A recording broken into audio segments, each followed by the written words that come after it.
Hello students, welcome to RWS IT academy. আমি তোমাদের online computer teacher Rahul কর্মকার। তোমাদের class 12 এর আমরা এই লিস্ট চ্যাপ্টার সম্পর্কে অলরেডি একটা ভিডিও আপলোড করেছিলাম। এটা হলো লিস্ট চ্যাপ্টারের ভিডিও নাম্বার 2, যেখানে আমরা বাকি যেসব ফাংশন আর মেথড গুলো ছিল সেগুলো সম্পর্কে জানবো।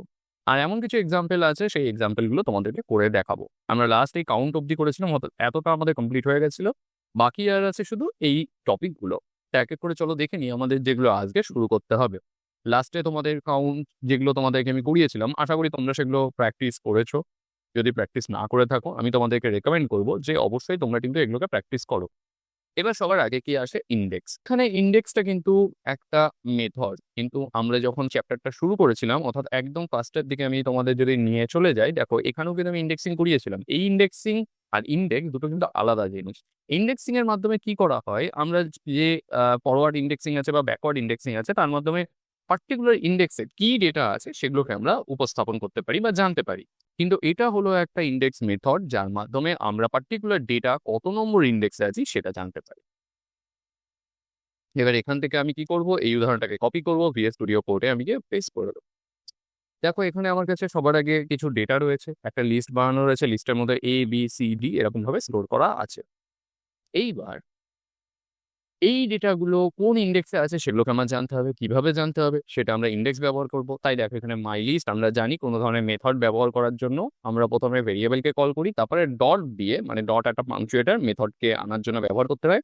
তারপরে সেই মেথডের নাম লিখি, মেথডটার নাম কি? ইন্ডেক্স। এবার আমি দেখতে চাই এই নামে যে ডেটাটা আছে, এই ডেটাটা এই লিস্টের মধ্যে কত নম্বর ইন্ডেক্সে আছে। কিন্তু তোমরা ভালো করে নোটিস করে দেখো, এখানে কিন্তু A দুবার আছে। তাহলে সেক্ষেত্রে কি করবে? আমি যদি এটাকে রান করি, ও কি করবে? আমাকে 0 শো করবে। কেন 0 শো করছে? এই এরর যেটা দিচ্ছে এটাকে স্কিপ করো, আমি এটা পরে দেখাচ্ছি কেন এটা এররটা দিল। মেইন ফোকাস করো এই 0 এর উপরে। এখানে 0 কেন দেখালো? আমার কাছে এখানে একটা A আছে, এখানে একটা A আছে। ইন্ডেক্সের কাজ হলো সবার ফার্স্ট যে ডেটাটাকে খুঁজে পাবে ও তার ইন্ডেক্সকে দেখাবে। এখানে সবার ফার্স্ট A কোথায় আছে? 0 নম্বর ইন্ডেক্সে। তারপরে এটা 1, এটা 2, এটা 3, তাই এখানে দেখালো না। কিন্তু যদি আমি এখানে শুধুমাত্র এমন কোনো ডেটা দিতাম যেটা ওয়ান টাইম ইউজ হয়েছে, তাহলে আমাকে কিন্তু নরমাল সেটা দেখিয়ে দেবে। তাহলে এবার ইন্ডেক্সের ক্ষেত্রে আমাকে দুটো জিনিস জানতে হবে। এক, সবার ফার্স্টে ইন্ডেক্সের মাধ্যমে আমরা কোনো ডেটা কত নম্বর ইন্ডেক্সে আছি সেটা জানতে পারি। সেকেন্ড যেটা জানতে হবে, যদি সেম ডেটা রিপিট হয়, ও বাঁদিক থেকে সবার ফার্স্টে যে কপিটা থাকবে তার ইন্ডেক্স দেখাবে। থার্ড থার্ড নম্বর হলো, পার্টিকুলার কোনো ডেটা যদি এই লিস্টের মধ্যে না থাকে, তাহলে ও আমাকে কি দেবে? ভ্যালু এরর শো করবে। এটা কিন্তু মনে রাখবে। এরপরে ইন্ডেক্সের পরে আসলো রিমুভ। রিমুভের মাধ্যমে আমরা কোনো ডেটাকে রিমুভ করে দিতে পারি। আর যদি সেই পার্টিকুলার ডেটাটা না থাকে, তাহলে সেটা ভ্যালু এরর দেবে। একই, তাই আমি এখান থেকে এটাকে কপি করব, এটাকে এখান থেকে কপি করব, দেন PS স্টুডিও কোডে গিয়ে পেস্ট করে দেবে। এটাকে CLS, দেখো এখানে একটা লিস্ট আছে আমার কাছে। সেই লিস্টের মধ্যে আমি চাই এই 2 নম্বরটাকে ডিলিট করে দিতে। এরও কাজ একই, সবার ফার্স্টে যেটা থাকবে, অর্থাৎ বাদিক থেকে চেক করতে করতে যেই ডেটাটা সবার ফার্স্টে পাবে সেটাকে ডিলিট করবে। 2 এখানে আমার কাছে দুবার আছে, কিন্তু ফার্স্টে আছে এটা, তাই ও রিমুভ করবে কাকে? একে।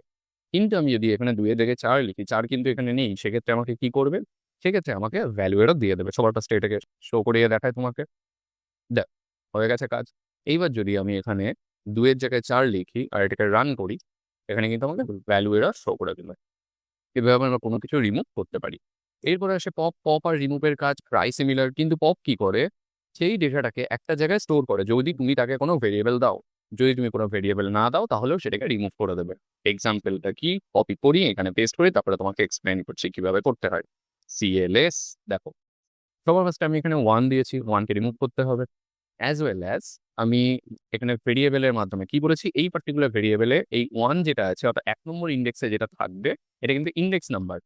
সেই ডেটাটাকে সরিয়ে দাও। 1 নম্বর ইন্ডেক্সে কত আছে? 2, কারণ এটা 0, এটা 1, এটা 2। তার মানে পপ আইটেম যে ভেরিয়েবল, তার মধ্যে এই 2টাকে স্টোর করবে। আর কি করবে? এই মাই লিস্ট থেকে এই 2টাকে ডিলিট করে দেবে। আমি যদি রান করি, দেখো 2 কে সরিয়ে কোথায় রেখেছে? পপ আইটেম, কারণ আমি এখানে দেখো প্রিন্ট পপ আইটেম করে একটা ভেরিয়েবলকে প্রিন্ট করতে বলেছি। আর সেকেন্ড যে মাই লিস্ট, সেটাকে আমি আবার নতুন করে প্রিন্ট করিয়েছি। তাই প্রিন্ট করাতে কি হলো? দেখো 1 আর 3, 2টা কিন্তু এখানে নেই। রিমুভের কাজ পার্মানেন্টলি ডিলিট করা। পপের কাজ কি? সেটাকে অন্য জায়গায় স্টোর করে তারপরে ডিলিট করা। এইবার যদি আমি ওকে এই পার্টিকুলার সেকশনগুলো না দিতাম, তাহলে কি করতো? আমি ধরো এটাকে নর্মালি এখান থেকে কপি করলাম, এটাকে কমেন্ট আউট করে দিলাম, এখানে গিয়ে পেস্ট করে দিই। এবার যদি রান করি, একইভাবে রিমুভ হলো। কিন্তু রিমুভ হওয়ার পরে আমার কিন্তু এখানে স্টোর করার কিছু নেই বলে ও স্টোর করলো না। কিন্তু এরর কখন দিত? যদি আমার কাছে ধরো ইন্ডেক্স 1 আমি ইন্ডেক্স 5 দিলাম, এখানে কিন্তু 5 নেই, 0 1 2 3 3 অব্দি লাস্ট আছে। তাহলে কি দেখাবে? তাহলে যদি আমি এটা করি এরকম ইন্ডেক্স এরর দিয়ে দেবে, যেরকম ইন্ডেক্স এরর আসে রেঞ্জের বাইরে চলে গেলে আমরা জানি ইন্ডেক্স এরর দিয়ে দেয়। এরপরে পপ আইটেমের পরে আছে হলো রিভার্স। রিভার্সের মাধ্যমে আমরা যে কোনো আইটেমকে রিভার্স করতে পারি। যে লিস্টটা আছে এটাকে রিভার্স করে দেবো। এখানে পেস্ট করলাম, এটাকে সিএলএস করলাম, রিভার্সের নামেই বুঝতে পারছো এটা 1 2 3 আছে, এটা 3 2 1 এরকমভাবে রিভার্স হয়ে যাবে। রান করলাম, দেখো এটা রিভার্স হয়ে গেছে। এটা রিভার্সটা এমন কিছু কমপ্লেক্সিটি না, সিম্পল জিনিস। এরপরে শর্টের মাধ্যমে আমরা এগুলোকে শর্ট করতে পারি। কিভাবে শর্ট করতে পারি? অ্যাসেন্ডিং ডিসেন্ডিং অর্ডারে এখানে দেখাতে পারি। এই যে অ্যাসেন্ডিং ডিসেন্ডিং মানে এবার একটা জিনিস বোঝার আছে। অ্যাসেন্ডিং মানে কি? অ্যাসেন্ডিং মানে হলো ছোট থেকে বড় হবে। আমরা জানি রিভার্স করা মানে উল্টে দেওয়া। আমরা যদি অ্যাসেন্ডিংকে উল্টে দিই তখনই কিন্তু একবারে ডিসেন্ডিং হবে। কারণ এই শর্টে সবসময় বাই ডিফল্ট ভ্যালু কি হয়? রিভার্স ফলস মানে হলো অ্যাসেন্ডিং অর্ডার। যদি তোমার ডিসেন্ডিং চাই তাহলে এই ফলসের জায়গায় তোমাকে কি করতে হবে? ট্রু। তখনই একমাত্র তোমাকে ডিসেন্ডিং অর্ডার শো করবে। আমি এটাকে রান করব, কপি করলাম, এখানে গিয়ে পেস্ট করলাম। এবার দেখো সবার ফার্স্টে দেখো এখানে মাই লিস্ট নামে একটা লিস্ট আছে যেখানে 3 1 2 এরকমভাবে ভুলভালভাবে একটা লিস্ট তৈরি করা আছে। আমি কি করবো? মাই লিস্ট ডট শর্ট করলাম। যেহেতু আমি বলেছিলাম এখানে কিছু না লিখলেও অসুবিধা নেই, কারণ ডিফল্টে সবসময় কি রিভার্স ফলস থাকে, তার মানে অ্যাসেন্ডিং অর্ডারে থাকে। এখানে প্রিন্ট যখন করা হবে তখন এটা কি আসবে? 1 2 3 এভাবে। এইবার তারপরের লাইনেই এখান থেকে দেখো রয়েছে হলো মাই লিস্ট ডট শর্ট। কি করা হয়েছে? Reverse true. রিভার্স ট্রু মানে হবে যে এটা যে 1 2 3 এসেছিল এটা তার ঠিক উল্টোটা হবে, 3 2 1 এভাবে আসবে। আমি এটাকে রান করলাম, দেখো 1 2 3 3 2 1 এরকমভাবে আমার কাছে চলে আসলো। আমরা এভাবে কোনো কিছুকে শর্ট করতে পারি। এবার এই শর্টের পরে চলে আসলো শর্টেড। এবার শর্টেড আর শর্টের মধ্যে ডিফারেন্স এটাই, শর্ট কি করে? যে অ্যাকচুয়াল ডেটাটা সেটাকে পরিবর্তন করে দেয়। কিন্তু শর্টেড সেটাকে কিন্তু পরিবর্তন করে না। ও একটা নতুন করে আমাকে লিস্ট শো করবে। আমি এখানে রান করলাম, এখানে পেস্ট, দেখো মাই লিস্ট নামে একটা লিস্ট আছে যেখানে আমরা একটা লিস্ট তৈরি করে রেখেছি। এখানে নতুন ভেরিয়েবল তৈরি করা হচ্ছে যার মধ্যে এই শর্টেডটা আমরা চালিয়েছি। এরপরে প্রিন্ট কাকে করবে? এই নতুন লিস্টটাকে করবে আর তারপরে পুরোনো লিস্টটাকেও করবে। যেখানে আমরা শর্টে রেখেছিলাম পুরোনো লিস্টটাকেও চেঞ্জ করে দিত। সিএলএস করলাম, এখান থেকে কপি করলাম, দেখো এই হলো নতুন লিস্টটা, কিন্তু পুরোনো লিস্টটা অ্যাজ ইট ইজ সেম আছে। এরপরে আসে মিন। মিন মানে আমরা বুঝতে পারছি সব থেকে ছোট সংখ্যাটাকে খুঁজে বার করে দেবে লিস্টের। কপি করলাম এখান থেকে, এখানে গিয়ে পেস্ট করলাম, এটাকে সিএলএস করে দিলাম। এর মধ্যে সব থেকে ছোট সংখ্যা কত? 5। রান করলাম এটাকে, দেখো 5 আমাকে শো করে দিয়েছে। এরপরে উল্টোটা আসবে ম্যাক্স। ম্যাক্সের মাধ্যমে আমরা বড় সংখ্যাটাকে ফাইন্ড করতে পারবো। কপি করব, এখান থেকে পেস্ট করে দেবো, দেখো ম্যাক্সের কাজ কি? সব থেকে বড় সংখ্যাটাকে শো করে দেবে। এরপরে আসবে সাম। সামের মাধ্যমে আমরা কোনো কিছুকে যোগ করতে পারি। এখানে এটাকে পেস্ট করব, ভি, এটাকে করবো রান। টোটাল 10 5 20 এই দুটোর যোগফল কত? 30। এভাবে তোমরা কোনো লিস্টের ভেতরে কোনো সংখ্যা থাকলে সেগুলোকে যোগ করতে পারবে। কিন্তু যদি এটাকে আমরা এভাবে লিখতাম তাহলে কি হতো? এবার লিখতাম হ্যালো, এবার কি হবে? যোগ কি হবে? রান করি, কি দিল? Type error. কেন টাইপ এরর?